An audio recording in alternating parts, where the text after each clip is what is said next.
Kirk Douglas was in the middle of the most dangerous scene of the film, when a stuntman hit the ground and didn't get back up. What happened in the next 60 seconds didn't just stop production on a $3 million Western, it changed how Hollywood treated the invisible people who risked their lives to make movies, and the studio executive who tried to keep the cameras rolling. He learned something about Kirk Douglas that day that he would never forget. It was March 17, 1956.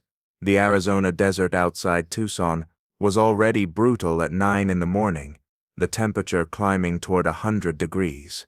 Kirk Douglas and his crew were 6 weeks into production on a Western called Blood and Honor, a story about a former gunfighter trying to outrun his violent past. Kirk was playing the lead, a man named Cole Brennan, and he had insisted on doing as many of his own stunts as possible. But the scene they were shooting that day was too dangerous, even for Kirk Douglas. The sequence called for Cole Brennan to be ambushed by a gang of outlaws. His horse would be shot out from under him, sending him tumbling down a 40-foot ravine. It was the kind of stunt that could kill a man if anything went wrong. So the production had hired one of the best stuntmen in the business to do it. His name was Danny Sullivan. Danny was 32 years old, a former rodeo rider from Oklahoma who had been doing stunt work in Hollywood for almost a decade. He had doubled for John Wayne, Gary Cooper, and a dozen other leading men. He had broken more bones than he could count. He had a wife named Marie and 3 kids back in Los Angeles, and he sent home every penny he earned because stunt work didn't pay much, and there was no guarantee of the next job. Kirk had met Danny on the first day of production and liked him immediately. Danny had that same working-class toughness that Kirk recognized from his own childhood. No pretense, no ego, just a man doing a dangerous job to feed his family. The morning of March 17th, Kirk found Danny behind the catering tent, smoking a cigarette and staring at the ravine. "You okay?" Kirk asked. Danny shrugged, just studying the terrain. "So's long fall. You don't have to do it if you don't feel right about it." Danny laughed. "Mr. Douglas, I've fallen off cliffs, jumped through windows, been set on fire twice. This is just another Tuesday. Besides," he glanced toward the production office, "they're already talking about how much this scene is costing. If I don't do it today, they'll find someone who will." Kirk looked at him for a long moment. "Just be careful, Danny. No shot is worth getting killed over." Danny finished his cigarette and crushed it under his boot. "I appreciate that, Mr. Douglas. Not many stars would say something like that." The stunt was planned down to the second. Danny would ride toward the camera at full gallop. A small explosive charge would simulate the horse being shot. The horse, a trained animal named Whiskey, who had done dozens of falls, would go down on cue. Danny would throw himself clear and roll down the ravine, where a hidden mattress and sand pit would break his fall at the bottom. Simple, clean, professional. Except nothing in Hollywood ever goes exactly as planned. The director, a man named Howard Kessler, called action. Danny spurred the horse forward. The cameras rolled. Kirk watched from behind the main camera, his arms crossed, his jaw tight with tension. The explosive charge fired. Whiskey went down perfectly. Danny threw himself clear, exactly as rehearsed. But something was wrong with the ravine. The night before, there had been a flash rainstorm. Nobody had thought to check the terrain afterward. The sand at the bottom of the ravine, the sand that was supposed to cushion Danny's fall, had been washed away. What looked like soft desert floor was actually a thin layer of dust over solid rock. Danny Sullivan fell 40 feet and landed on stone. The sound was something Kirk Douglas would never forget. A wet, heavy thud that echoed across the silent desert. Then nothing. No movement. No cry of pain. Just a broken body at the bottom of a ravine. For a moment, everyone was frozen. Then Kirk was running.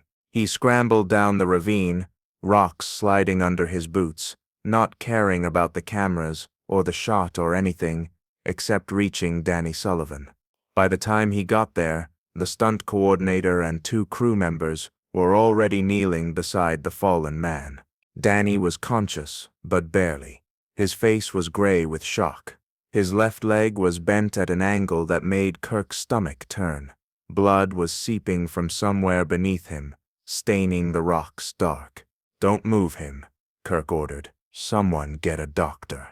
Now." The production's on-set medic came sliding down the ravine with his bag. He took one look at Danny and his face went pale. "This man needs a hospital. Immediately. I think his back might be broken." Kirk turned to the stunt coordinator. "Get a stretcher. Get a vehicle. Get him to Tucson General, as fast as you can." That's when the voice came from above. "Everyone hold on a minute." Kirk looked up. Standing at the edge of the ravine, silhouetted against the brutal Arizona sun, was a man in a suit. His name was Bernard Cross, and he was the production supervisor sent by the studio to keep Blood and Honor on budget and on schedule. He had been a thorn in Kirk's side since day one, questioning every creative decision, cutting corners wherever possible, treating the crew like machinery instead of human beings. Cross made his way carefully down the ravine, picking his steps to avoid dirtying his expensive shoes. "Let's not panic here," Cross said, his voice calm and reasonable. "The medic can stabilize him. We'll call an ambulance. But we've got the light for maybe another 4 hours, and we need to get the wide shot of this sequence while the sun is right." Kirk stared at him. Excuse me? "I'm just saying, we don't need to shut down production over this. These things happen on film sets. It's an inherent risk." Sullivan knew what he was signing up for. Cross glanced down at Danny, who was groaning in pain. "We'll make sure he gets taken care of, but we can't afford to lose a whole day of shooting because of one accident." Kirk stood up slowly. He was covered in dust and Danny Sullivan's blood. His hands were shaking, but not from fear. "One accident," Kirk repeated. "Look, Douglas, I understand you're upset, but this is a business. Every hour we're not shooting costs the studio thousands of dollars. Sullivan will get medical attention. He'll be fine, but right now, I need you back in front of that camera." Kirk took a step toward Cross. The production supervisor took an involuntary step back. "That man," Kirk said, pointing at Danny Sullivan, "has a wife. He has 3 children. He just broke his back, making your movie. And you want to keep shooting? I want to stay on schedule. That's my job. Your job." Kirk's voice was quiet now, which was somehow more frightening than if he had been screaming. "Let me tell you about your job, Bernard. Your job is to make sure this production runs smoothly. Your job is to solve problems. Your job is not to step over a dying man so you can get your wide shot." Cross's face hardened. "You're being emotional, Douglas. I understand, but I have authority here. The studio sent me to—" Kirk cut him off. "The studio sent you." He looked around at the crew members who had gathered at the edge of the ravine, watching this confrontation unfold. "Let me tell you what the studio is going to hear about this. They're going to hear that their production supervisor wanted to leave an injured man lying in a ditch so he could keep his precious schedule. They're going to hear that Bernard Cross valued a sunset shot more than a human life, and they're going to hear it from me. Personally, to every reporter in Los Angeles." Cross went pale. "You wouldn't. Try me." The 2 men stared at each other. The desert wind blew dust between them. At the bottom of the ravine, Danny Sullivan groaned again. Finally, Kirk spoke. Here's what's gonna happen. "Danny Sullivan is going to be transported to Tucson General Hospital right now. The studio is going to pay every cent of his medical bills. Every cent. Surgery, rehabilitation, lost wages, everything. And production is shut down until I know he's going to be okay." Cross found his voice. "You can't shut down production. You're the star, not the producer." Kirk smiled. It was not a friendly smile. "Watch me. I'm not setting foot in front of a camera until Danny Sullivan is taken care of. And if you try to replace me, I'll make sure everyone in Hollywood knows why. Your choice, Bernard.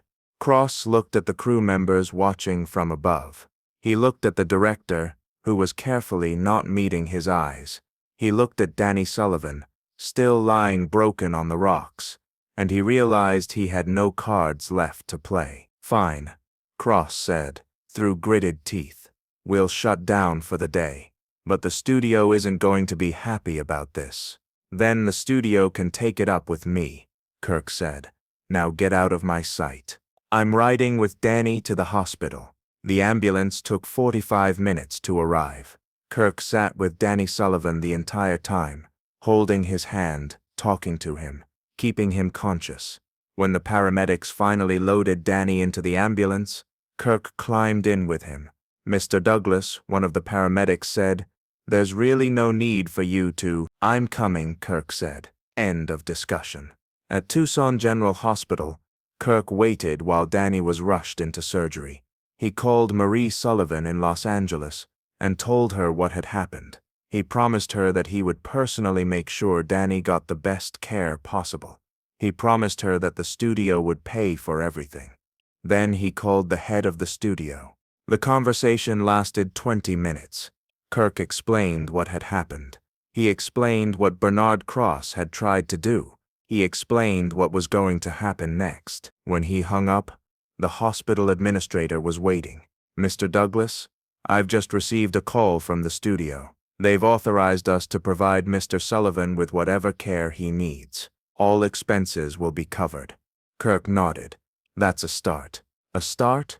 I also want the studio to establish an insurance fund for stuntmen and crew members injured on their productions. Real coverage." "What?" "The garbage policies they have now that don't cover anything. Real protection for the people who risk their lives to make these movies." The administrator blinked. "Mr. Douglas, that's not really something I can—" "I know." Kirk stood up. "But it's something the studio can do. And they will. Because if they don't, I'm going to make this the biggest story in Hollywood. And I don't think they want that." Danny Sullivan spent 3 months in the hospital. His back wasn't broken, but it was badly damaged. He would never do stunt work again.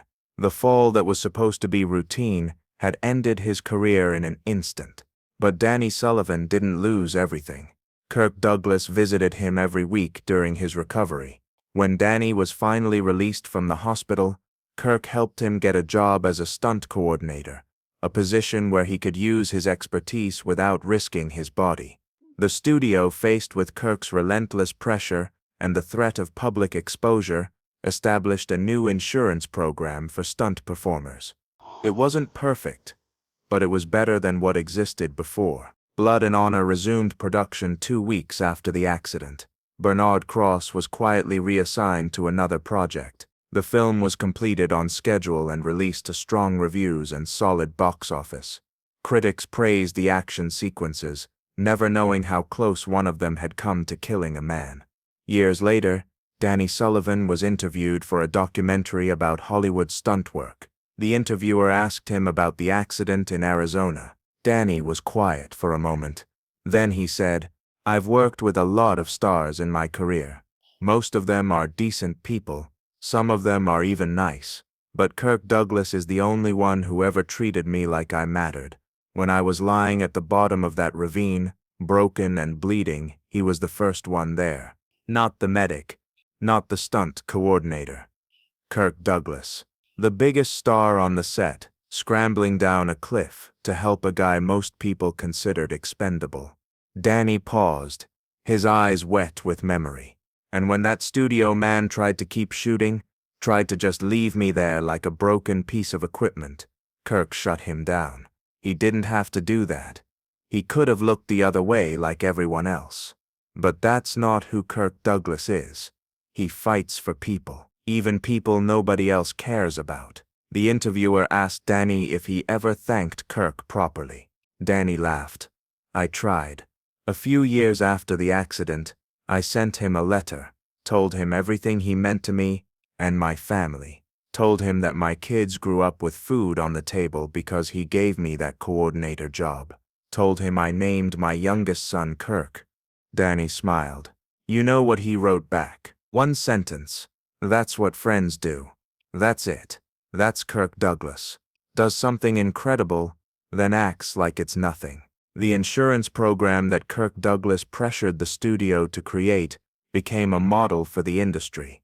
Over the following decades, protections for stunt performers and crew members slowly improved. The system is still far from perfect, but it's better than it was. And every improvement can be traced back, in some way, to that day in the Arizona desert when Kirk Douglas refused to let the cameras keep rolling. Kirk Douglas made over 90 films in his career. He won awards. He broke barriers. He changed the industry in ways that are still being felt today. But ask the stunt performers who worked in Hollywood in the 1950s and 60s, and they'll tell you a different story. They'll tell you about the star who remembered their names, who asked about their families, who treated them like colleagues instead of expendable equipment. They'll tell you about a day in Arizona when a man fell 40 feet and a movie star climbed down a ravine to save him.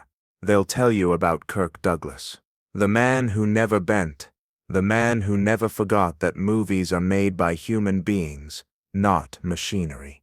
And on March 17, 1956, in the brutal Arizona heat, he proved it to the world.